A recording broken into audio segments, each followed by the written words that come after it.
আমার সালাম, আসসালামু আলাইকুম। আমি তো ওয়াজ করা জানি না, বুঝুন এমনি হয়তো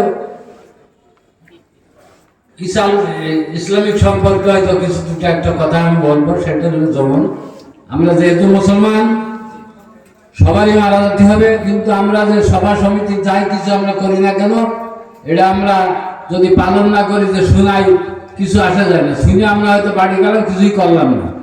কিন্তু সবারই ইচ্ছা থাকা উচিত যে আমরা মুসলমান, মারা সবারই যেতে হবে, কেউ আগে কেউ পরে।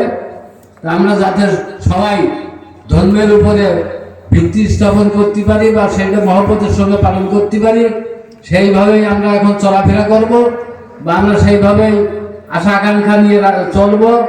আমার মনে হয় এই যে ইসালে সব, এতে হাজার হাজার মুসলমানের বা হাজার হাজার মানুষের নেকি প্রকাশ পায়।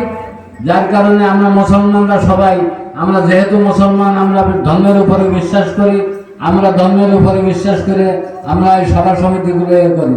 যেহেতু আজকের ইসালে সব, এই ইসালে সবে আপনাদের সবার কাছে আমার অনুরোধ যে আপনারা সবাই এই মাহফিলে হাজির হয়ে যান বা সেইভাবে সুস্থ হয়ে সবাই ইসালে সবটা পালন করুন। এতে আল্লাহর কাছে আমরা আসলেই ভালো থাকবো বা আল্লাহর জন্য আমাদের সবাইকে এই সবাই সমিতি পালন করার তৌফিক দান করে। আলহামদুলিল্লাহ, এইগুলি আমি আমার বক্তব্য শেষ করছি। খুদা হাফেজ।